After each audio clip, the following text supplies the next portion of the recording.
or Historic Preservation Office, where I'm the archivist, the researcher, and recording and trying to put together all databases and things from Lakota life. And today I want to just give some introduction to some of the games that come under the Western heading of games. But in actual fact, in Lakota culture, they're not just games. They're part of the development of people, of individuals.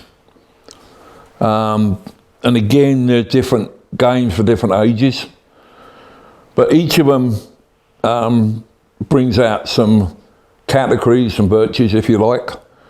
You know, there's obviously the competition within games, but there's a leadership, there's a sportsmanship, where you're taught not to get mad just because you lose, but it's a competition. And the other thing is cooperation, to organise these games in a way that can be fun and can be a learning experience. Because today a lot of the games that we play, like hand games, stick games, whatever you want to call them, are static. They haven't got that cultural component like a lot of these old games that I've got here in front of me, where they're hand-eye coordination, because you need it for life, for living. You know, I can give you an example straight off with like comparing Western archery with Lakota archery. Western archery is you take aim, you're static, you're in one place, you've got a target to aim at. But with Lakota archery, it's not. It's movement, it's quickness. It's not holding the bow and the arrow still, because what you're aiming at is not going to stand still for you, it's moving.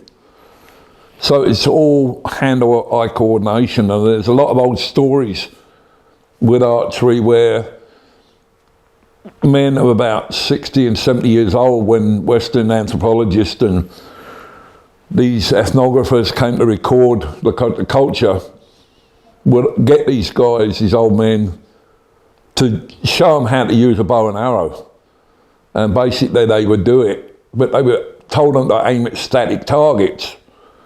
Well, the old men would probably miss 9 times out of 10, or even less than that, more like 10 out of 10 times a miss.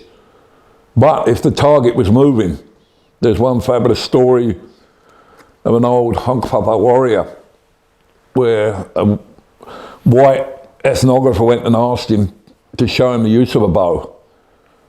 And he set up a static target for him and he couldn't hit it. The old Lakota man turned around and said, "Well, can I move?" And he said, "Yeah." So he started to move by taking 1 or 2 steps backwards, to the side, to the left, to the right. And every time he did it, moved it, he hit the target. And then to finish it off, he said, "Okay," he said to the white anthropologist, "throw up a dime." So he did, and the Lakota guy hit the dime straight, right in the middle. So it's that hand-eye coordination he was taught as a young boy that got him through his life, and he was still able, in his 60s and 70s, he would still be able to do that. So again, it's like all these games, and at the time, what happens even with anybody, any gender, male or female, no time was wasted. Everything was used. Every time you could get something, you could do it. And like I said, I brought some of these games, some of the ones, because these ones you can easily replicate today and do it and use the game. And I'll try and explain some of the rules as you go along, as I show you some of these.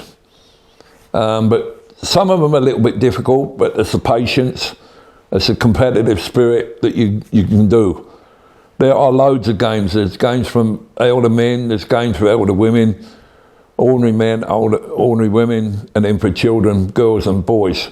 Some there's some mixed games, or games that both are used by male and female, but a lot of them are gender separated, so that there's women's games and female games and there's men's games.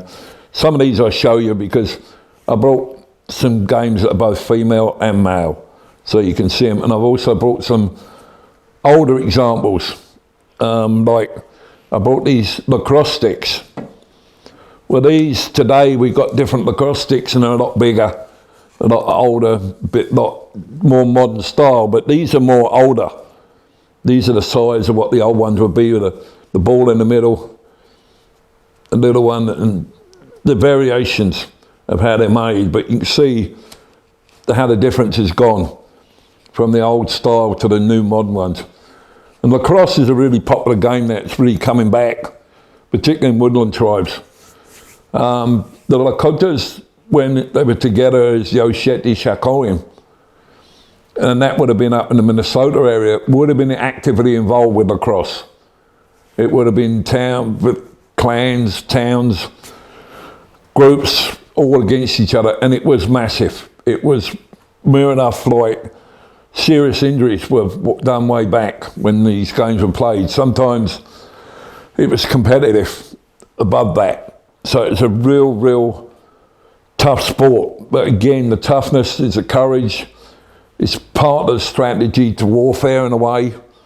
And again, it's that teamwork, that competitiveness and cooperation that you need. So it's one of those that you can look at. Then if you go on to another one which is far simpler, there's this little set here. This is a footbone game, as they call it. And this is made with two shorter sticks, made with generally choke cherry or generally, that's the main one they use. These are the ones that, and you put them through your fingers. You can either put them in the middle ones, what I generally do is use them in the middle. And then the cord goes from one of these sticks to the toe bone of a deer, or sometimes you buffalo, but whichever's the bigger. And this one you can see is just painted with red ochre with a black outline, and then the blue or greeny colour at the bottom here. This is the old-fashioned blue colour. And what you would have to do, what this would represent, is that you get these in your fingers and then you spin it. And the object is that you've got to spin it and it will make a whirling sound. And what you would do is that you have so many young boys that would have these. And one would start off making the sound. And you've got to continuously keep that sound going because it represents the buffalo bull. And there's noise that's snorting and putting out a challenge to his competitors. So the longer you keep that sound up, you're the boss, you're winning. And there could be anything from 6 to 8 other boys that would have these. And what it is, like I said, the one would start off, then the others would start theirs, and there would be a battle of who could stop their competitor's bone from making that noise. And obviously the one that was in there at the end was still making the noise, he'd be the winner. So it's basically just twisting it. And keep on twisting it till you get that sound going. It's a real art, but again, that's that coordination that is necessary for later on in life. And like I said, this is young boys or men would play it as well. They set them whatever was the goal, what they were playing for. It could be whoever winner takes all, obviously, but it could be whatever, and they agree on what they're going to put up as the main prize.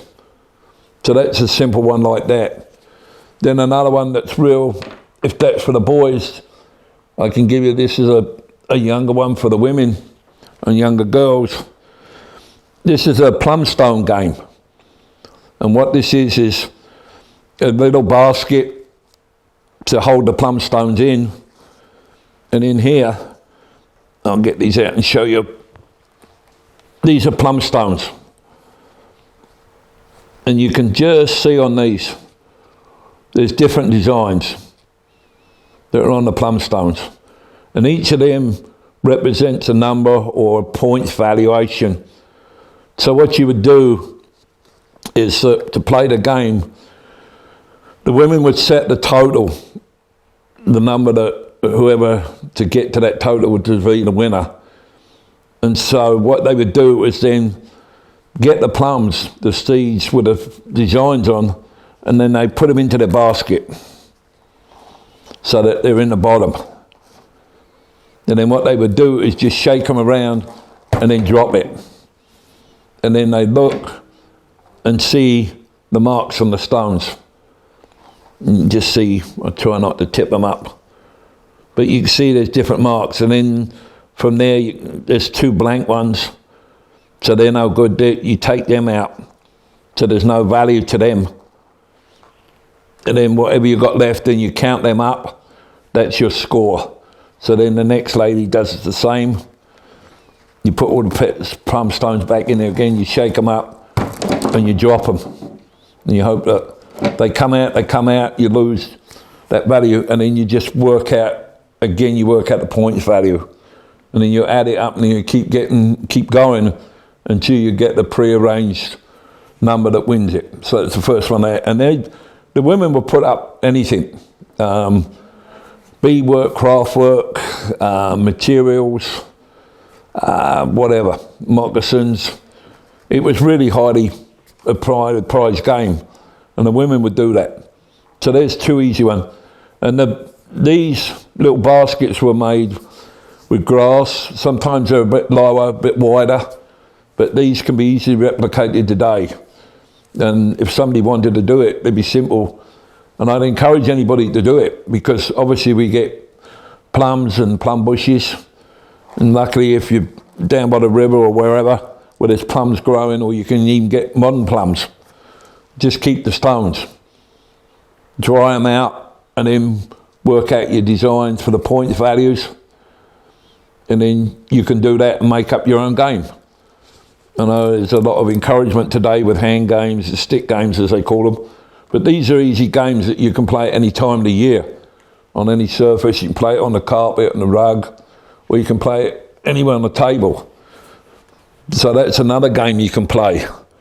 There's also another one which is, I've still yet to master, but it's really highly competitive, particularly with young boys. This is a spinning top game. And what you do to make it, there's 2 components to it. There's the block, the spinning top itself. And you need some hard wood to carve out the spinning top. You see the shape of it, the design around the edge up the top here. And I'll tell you what this is for in a little bit. Then the top is painted red, and it's got a yellow staining around the cone part of it. And then the second part to this is like the whip, as they call it. This is just a short stick. It's about so long, so just some decoration for personal thing. And this part represents the handle down in here where you would grip it. Then at the top, you got the buckskin thong, the lace in here, with porcupine quill wrapping on the top, which is the red. This is attached to the stick at the top. And what this is, and what you have to do with this game, is they first clear out a surface so that it's all flat, and they pound it down, and it make it on 3 sides. They put up a little bank of earth, so it's like a little wall, and it's a fairly big area. And then what you do is they start these off by spinning them by hand outside. And then the trick is you cannot touch it after there. And whoever's chosen to lead off will lead off and do that. And then what he does is then spins using the whip part of this to spin his top and keep it moving. And then he enters into the field where the competition is, the flattened area. Once he's in there, then the next boy will do his. And then it's basically a competition of whose top can be spun the most to hit the others out of the area. So you can really see it's a hand-eye coordination of keeping your top moving all the time. And basically what you're doing is whipping it like this. So it spins. But you're not, again, like I said, you're not allowed to touch it with your hand whatsoever. And that can be big game. With a lot of things can be put on there. like for boys, they can put up their weapons, their bows or whatever they want to put up there. I know moccasins been put up there. I've heard some food been put up there as a prize. It can be a number of things. I've even heard that sometimes some of these games, they've even put horses up and equipment and whatever. It can really get big. So that's another one you can use. That's again, it's hand and eye coordination. A lot of these, I've seen people try to play them, but you know, you need a group and you need the surface to do it. But they're pretty easy to make replicas of them and to make new ones to continue on with the old culture aspect. The other one that I was saying, there was another one, a boys game, which was real easy. It's basically using any bow, a young boy's bow, and there's a game called Shoot in the Grass. And basically what it is they set up a grass target that looks like a big old broom head, and they set that up, and this is a young boy's bow. It's got some sinew wrapping on here, and a sinew bowstring, and the decoration with a little bone up the top to distinguish it from the bottom. And what they do with these is that basically there's several games using these little bows. Like I said, there's a shooting a grass target one where they set up a target from a distance, and it's a case of who can either hit it or get their arrows close to it. And they again set up wagers of what the amount is, points wise or whatever. And it's hand-eye coordination. All these skills are going to be wanting to be used as they get warriors, as they go hunting. There's also another game where they use a cactus, and what they do is one boy would take a cactus leaf or plant and then put it over his head, and the other boys will shoot at it. And then once they shoot at it and hit it, then the boy who has got the cactus turns into a buffalo bull and comes charging at the boys. And he would chase them around, and then when he captures one and touches him, then the one who's been touched, he becomes the buffalo and the cactus. And then he gets shot at. And then when he gets shot, then he turns into a bull again and does all the actions of a bull and then chases the hunters.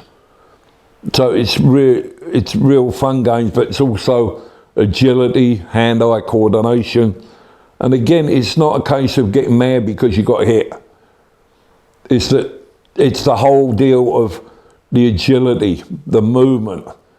It's all in training for battle, for warfare, of being able to avoid somebody touching you while you're touching them and getting out of the way.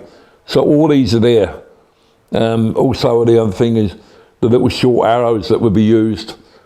Generally what they are like normal arrows, but they don't have points on them. They have a blunt, like a big wooden stop to them that they use in these games. The others in here, some other games, this is a real old little hide ball, sewn stuff with hair, so it's real tight, it's real hard, and then sewn with sinew. And they're little games. Today you see a version that is shinny where the ball is a lot larger, but there's another game way back, similar to hockey, but similar to the shinny game, where they use a little smaller ball, this one. And this is just, again, it's a rivalry, teams competing together. You could get groups of men together and whatever, and it's played by both men and women.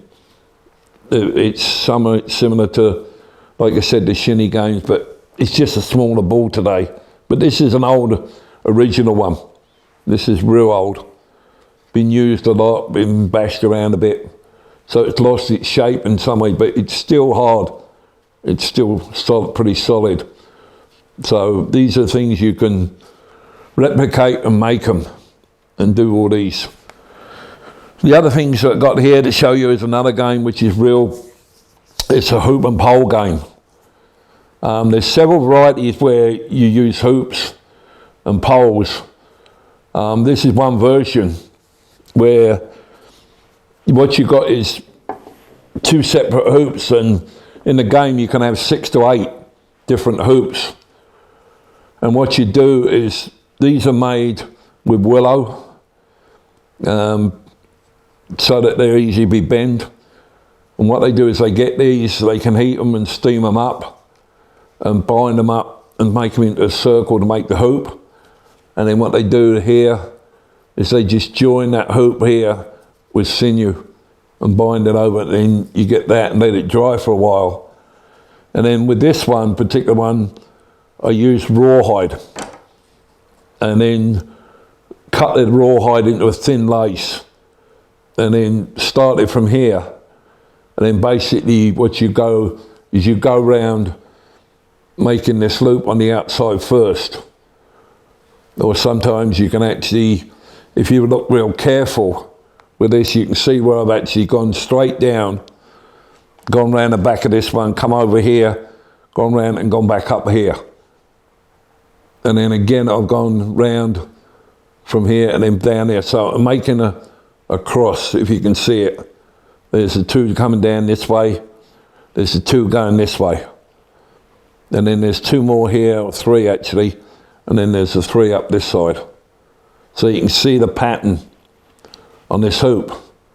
Then what you do is then you mark 4 points on the outside, which is where this green paint is, and these, and in the middle. And what the object is that these are given point valuations, so that you're aiming for these. And then what they get is, then they make one of these. These are what they call the arrows. And you can see it's a long stick.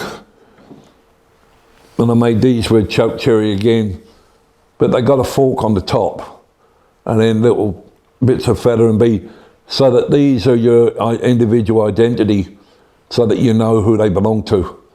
And the object of this game is basically you get one person who actually throws these. So they throw them up in the air, and then the object is the person with his arrow will throw this and try and get it through the middle. And then what happens is, like, as you get it through there, then you actually brings the hoop down, and the fork is to stop your arrow going through, so that you know when it lays onto the ground, you know you got the middle. And obviously you're aiming for that, or you're aiming for one of these, the outer parts, when the valuations are here. But if you get into here or in the middle, there's no value to that. So your object is the 5 points there. That's what you're aiming for. And these can be any size. And like this one is another variety I made, just to see the difference in size. So it's a little bit more harder.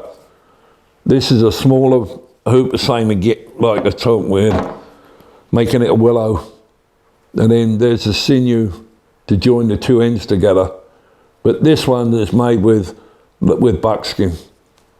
And this has got a very similar shape. You can just see the cords running down here and coming across the middle. And this one where my finger is the middle set, what you're aiming for. So it's high and again, you can make any size of these. It's another different arrow. You have so many, you can have 6 or 8 of each. Because obviously the more you can throw, you're aiming to get it through the middle. And you work out again before the game starts, what's the total that you've got to achieve to win. And you can do this. If it's not thrown properly, there's somebody there that acts as like a judge or adjudicator. We want to use that, and they settle all the disputes. If it's not thrown properly or it's not done right, then they bring it back. If there's a tie or whatever, or if there's maybe a dispute, the arrow might go right through because it's been thrown so hard, then it's up to the adjudicator to say, oh yes, no, this, and if there's any disputes, they generally go back and say, okay, we'll play that one over again. And like I said, these are all different lengths. They're decorated differently. I can show you that just stand some of these up. You can have any lengths, they're all different. And again, like I said, the decorations on the end, one's got one here, two of them have got red cloth on. There's some larger beads and this one got green. So again, it's just identification so that you know your arrow from anybody else. And there is another one that's very similar, but it has a larger hoop. It doesn't have this net configuration in the middle. It's just a large hoop with paintwork on four sides of it. And that one, they bowl it along the ground. And you've got to hit. And what you do is you have one of these, one the same as this. And basically what you do is you throw it. And it depends where it lands across the hoop. So if it goes in through there, then the point value is going to be this one. There's no net in the middle. So there's variations of what they call, what people think are hoop and pole games. But the main one is like this one with these smaller, like you said, you can have 6 or 8 of these hoops, different sizes. And obviously the smaller they get, the more difficult the game is. And you can make these for any time of the year. You know, if we had time, I played this with a friend of mine. We set up a camp a long time ago down in Kansas, and we had fun. My wife and I and him, and we were playing with these. These were real fun. But it's just you've got to have a long distance because obviously a big area with nobody and everything, because throwing these arrows around can be pretty dangerous especially if you catch somebody when they're not looking. And again, if the hoop is thrown for a long distance and thrown out there real hard, you can race along and try and get as many as you can at the time. So that's that game. The other game that's in here is probably one of what looks to be one of the easiest, but it's one of the trickiest games. It's sometimes called the all and bone game, and sometimes it's called the bone and pin game. This is mainly a female game, and it consists of a long pin. And this one's got a decorated spire up the top here, with where the wire has been curled round and round.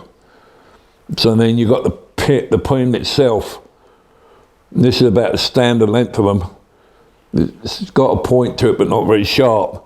And then what you have is, the next part of it is a length of bead with sinew cord going all the way down. And then through there, they attach these bones. That, if you can see, they're all perforated from the top. There's loads of holes. There are about 4 holes on each side of the bone. And then through there's also at the bottom the beads that come through to hold it. But you also notice that it moves. It can go right up the top or it go down the bottom. And then what they do then is then you attach 4 of these bones. You can have more, but generally most of the old ones that I've seen, they just generally got these 4 bones, variations, and these again all move. Even the bottom one moves. Then right at the very end, there is a group of looped beads. It's just any fine loop like this. And what it is the object here is that it's assigned points to each of these bones. And the end, this is got a number evaluation. You can work it out, and the women playing it will work out the numbers, and again work out the target for the victory, who will win. And the object is to get this through these bones. You catch them. And how you do that is, the absolute trick of it is basically what you do is in one hand you hold these, and in the other you have your pin. What you do is you throw these up in the air, And as you throw them up in the air, you try and grab them with the pin. And you try and grab these, or if you can't do that, you even get the loops of the beads at the end. And each one of them, again, is the higher. The higher value is up here, because this is obviously the closest. So when it comes out of the competitor's hand, the woman's hand, she's throwing it, and obviously this one's going to slide first. And you see that 2 have already slid down, and the other 2 are up in my hand. So the easiest ones to get will be these last 2 in the loop, but they're the lowest points. So basically what you're doing is throwing it and catching them. You're trying to do that with it. And that's real skill to it. It's an easy game to make, but it's one of real skill. And again, if you see, you can just see it about there. If I put it on my sweater, you see the holes are real small. So it really is that coordination of trying to get all these together. But again, it's time. It's using that time, and also it's the use of the objects around you to make these games. So you can see there's quite a bit here. If you wanted to make them, they're real easy. They're not difficult. The materials are out there. There's a lot of items there that come into use, you know, like all these, the bones, the finger bones, the tops, the wood that they use. And also, you got to remember, if you have these games, this is a little rawhide container that I keep some of these games in, because obviously you have to pack them away and travel. So this is a little old rawhide case that I use with some of these. So I can put like the balls and these little bones, these little games, they all go in here. So when I go around and talk about these, I've always got the containers and the items to take around with them. So this will give you an idea of some of the games, and there are literally a lot more games. There's probably about 20 or 30 games for men and women. And out there's a lot of differences with them. There's complicated games. There's games connected with spirituality. There's a game that's called the elk game. And that is where they're actually representing elk and courtship and also hunting elk. And that's really a complicated game to learn. And also to make the implements that they use in that game is really complicated too. But I hope this gives you some idea of some of these games, what you can do and how they're used as teaching tools. I'm particular that in some ways I don't really like the word toys. They're teaching implements.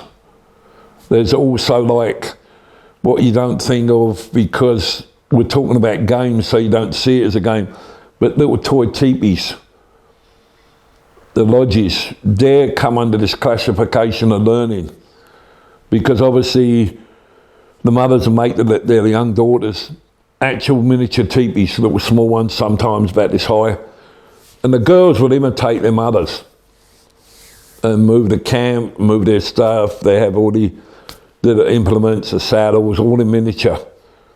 And you use this, and that's teaching tools.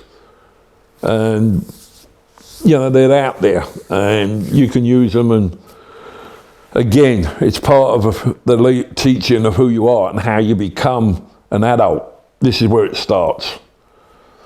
So I hope this gives you an idea. Hope that some of you may get interested and want to learn a bit more about them. I encourage you to get a hold of anybody that knows, get to museums or wherever you see these, or even look online. There's a lot of sites now online that show you these old items. And if you're around, particularly on the Rosebud, and you live here in Sichonga country, I'd encourage you to go up to St. Francis to the Father Beagle Memorial Museum, because they have a lot of these games up there, and you can see them, and it may give you an inspiration to make your own copies, and then you'll have your own sets. There's a lot more to them, but I hope you enjoyed this bit, and if there's any more questions, you can either get hold of me or you can get hold of the childcare team here, the personnel here, and ask them about these games. So thank you for that.